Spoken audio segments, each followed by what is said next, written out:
تا قیامت تک کوئی بھرپائی نہیں ہے، اور اپنے اوپر بات آئی ہے تو بڑے احتجاج کیے جا رہے ہیں، باہر نکلا جا رہا ہے۔ مکافات عمل ہے، یہ دنیا ایک مکافات عمل ہے، یعنی کہ جو کرو گے وہ پاؤ گے۔ اٹس مین کہ اگر تم لوگوں نے کسی کے ساتھ برا کیا ہے تو آج تمہارے ساتھ بھی ہو رہا ہے، یہ دیکھنے کو مل رہا ہے دنیا کو۔ اس کے بعد احتجاج کرنے والوں نے اسرائیلی وزیر اعظم بنیامین نتن یاہو پر الزام عائد کیا کہ وہ اپنے سیاسی مفاد کے لیے حماس کے ساتھ جنگ بندی اور یرغمالیوں کی رہائی کے معاہدے کی راہ میں حائل ہے، یعنی کہ ان کا کہنا ہے کہ ان پہ الزام عائد کیا جاتا ہے کہ حماس جو احتجاج وہ کر رہے ہیں وہ اپنے مفاد کے لیے نتن یاہو جو ہے وہ دوسروں کے ساتھ اہل ہو رہے ہیں۔ حماس کے ہاتھوں یرغمالی بنائے گئے افراد کے اہل خانہ نے طویل عرصے سے نتن یاہو کی حکمت عملی کو ناپسند کیا ہے، لیکن ان کا غصہ اس وقت شدت اختیار کر گیا ہے جب سینچرز کو اسرائیلی فوج کو جنوبی غزہ کے علاقے رفح میں زیر زمین شٹرنگ سے 6 موگیوں کی لاشیں ملی۔ اسرائیلی فوج کے مطابق ان موگیوں کو فوجی اہلکاروں ان کو اس مقام تک پہنچنے سے پہلے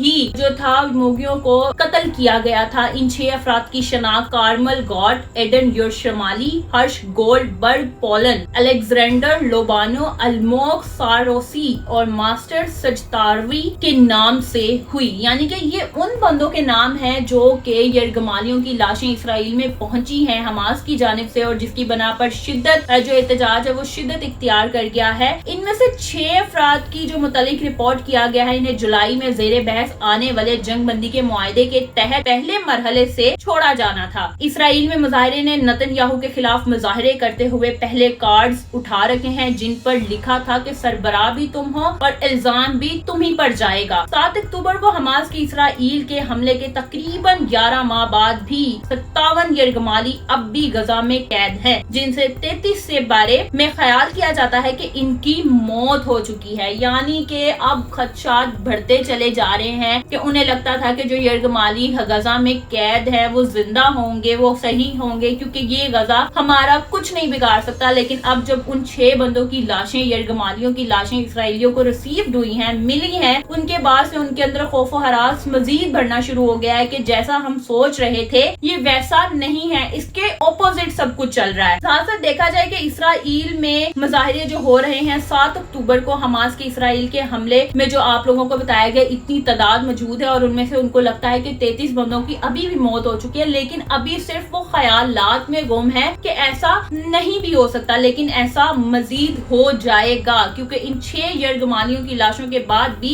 ایکسپیکٹ کیا جا سکتا ہے، ایکسپیکٹ کیا جا سکتا ہے۔ دیکھتے ہیں کہ نتن یاہو سے مظاہرین کیا چاہتے ہیں۔ حماس کے ساتھ جنگ بندی کا معاہدہ اور اس کے تحت 57 یرغمالیوں کی جلد از جلد رہائی مظاہرین کی پہلی ترجیح ہے، یعنی کہ احتجاج دینے والوں کا بیان یہ ہے کہ جو ان کے غزہ میں 57 یرغمالی قید ہیں ان کی رہائی ان کے لیے فرسٹ پریورٹی ہے۔ شٹرن لیفٹر جن کی والد اوڈن یرغمالیوں میں سے ایک ہیں جو ابھی تک غزہ میں قید ہیں، بی بی سی سے ریڈیو فورس کے ٹوڈے پروگرام کو بتایا کہ 6 یرغمالیوں کا قتل ہم اسی بات سے خوفزدہ تھے اور اسی لیے حماس کے ساتھ معاہدے تک پہنچنے میں تاخیر کی جا رہی تھی۔ وہ کہتی ہیں کہ ان کا پیغام واضح ہے کہ وہ ایسا کرتے رہیں گے جب تک کہ حماس کے ساتھ معاہدہ نہ ہو جائے، یعنی کہ انہیں اب اپنی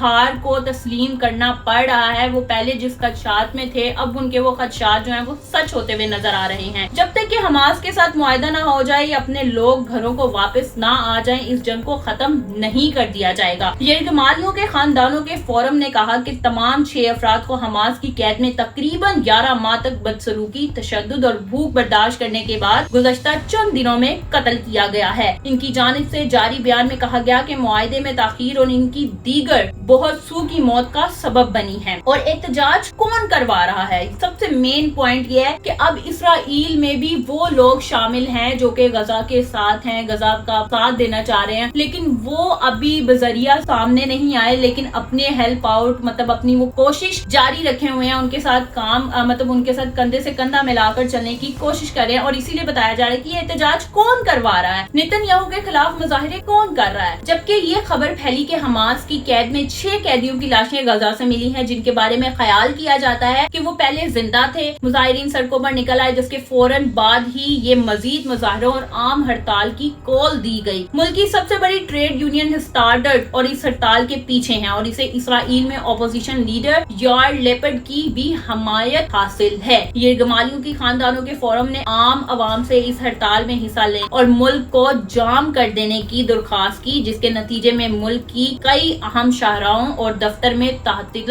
یعنی کہ چھٹی دی گئی۔ اسرائیل اپوزیشن لیڈر اور سابق وزیر اعظم یائر لیپڈ نے ان مظاہرین کی حمایت کرتے ہوئے کہا کہ وہ تمہارے تمام شہری جن کے دل یرغمالیوں کی ہلاکت کی خبر سن کر ٹوٹ گئے ہیں، ان کے مظاہروں میں شرکت کریں۔ اسرائیل حکومت کا رد عمل کیا ہے؟ بنیامین نتن یاہو نے ان تمام الزامات کو رد کیا ہے کہ انہوں نے جنگ بندی کے معاہدے کی کوششوں کو ناکام بنایا ہے، کوئی کردار ادا کیا اور اس کی تمام تر ذمہ داری حماس کی عائد کی ہے۔ ان کا کہنا ہے کہ اسرائیل اس وقت تک آرام سے نہیں بیٹھے گا جب تک وہ یرغمالیوں کی ہلاکت کے ذمہ داروں کو پکڑ نہ لے۔ بھائی کیوں؟ جبکہ آپ لوگوں نے بھی تو کتنے حملے کیے، اب آپ لوگوں کو یرغمالیوں کی لاشیں ملی تو اب آپ لوگ یہ چاہ رہے ہیں کہ وہ اب دوبارہ سے حملہ کرنا چاہ رہے ہو۔ بھائی تم لوگوں نے ان کی کتنی لاشیں بچھائی، ان لوگوں نے تو ابھی اس قدر آپ لوگوں سے بدلہ تک نہیں لیا۔ آج کی میری ویڈیو اتنی تھی، میں ملوں گی آپ لوگوں سے ایک نئے ٹاپک کے ساتھ، مجھے دیجیے اجازت۔ آپ لوگوں نے میری ویڈیو کو فل واچ کرنا ہے اور واچ کرنے کے بعد بیل آئیکن کے بٹن کو دبانا مت بھولیے گا تاکہ میرے